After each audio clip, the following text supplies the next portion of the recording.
একটু পেছনে ফিরে দেখো, যারা তোমার জীবনে নেতিবাচকতায় ক্ষতিকারক হয়ে এসেছিল, তারা কিন্তু কেউ তেমন ভালো নেই।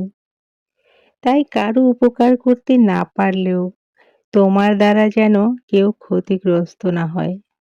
সাবধান বন্ধু, নেতিবাচক কর্ম বিশ্বাসকে নষ্ট করে দেয়। যখন কেউ অকারণে ক্ষতিকারক হয়ে ওঠে, তখন তারা অন্যদের বিশ্বাস হারায়। একটি শক্তিশালী ব্যবস্থা বা একটি সুস্থ জীবনের জন্য বিশ্বাস অপরিহার্য।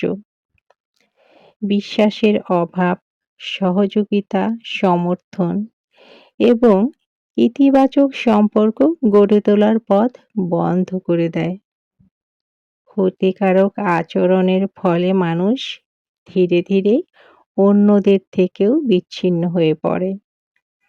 তারা নিজেদের চারপাশে এক ধরনের প্রতিরোধমূলক প্রাচীর তৈরি করে ফেলে। এই বিচ্ছিন্নতা তাদের একাকী করে তোলে এবং তাদের জীবনে ইতিবাচক শক্তির প্রবাহকে বাধাগ্রস্ত করে। যারা অন্যের ক্ষতি করে, তাদের নিজেদের মধ্যেও এক ধরনের অস্থিরতা বা অসন্তোষ থাকে। এই অভ্যন্তরীণ অসঙ্গতি বাইরের জগতে নেতিবাচক আচরণ হিসেবে প্রকাশ পায়। এই ধরনের মানসিক অবস্থা দীর্ঘমেয়াদে তাদের নিজেদের সুস্থতা বা শান্তিতে থাকতে দেয় না। ক্ষতিকারক কাজগুলো প্রায়শই একটি নেতিবাচক প্রতিক্রিয়ার জন্ম দেয়। যেমন কর্ম তেমন ফল। এই নীতিটি এখানেও প্রযোজ্য।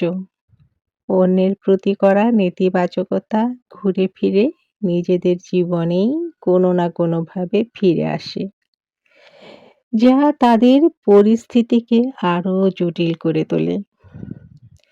ক্ষণিকের জন্য তারা হয়তো কোনো সুবিধা বা ক্ষমতা লাভ করতে পারে, কিন্তু তা স্থায়ী হয় না।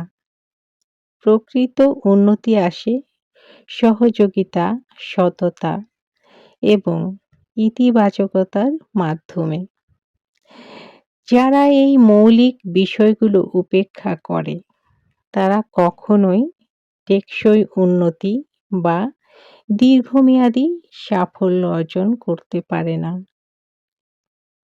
তাই আমার প্রিয় ভাই বোন বন্ধু, নিজেদের ভালোর জন্য হলেও আমাদের অন্যের ভালো চাওয়া উচিত। অন্যের ভালো চাইলাম, অন্যের সুখ সইলাম, বিপদগ্রস্ত মানুষের সাহায্যে যথাসাধ্য এগিয়ে গেলাম। এর মানে হলো আমি আমাকে আরো একটু উন্নত ধাপে নিয়ে গেলাম এবং নিজের সুখ নিজে কিনে রাখলাম। চলো তবে সুখ শান্তি আর আনন্দের পাহাড় গড়ে তুলি।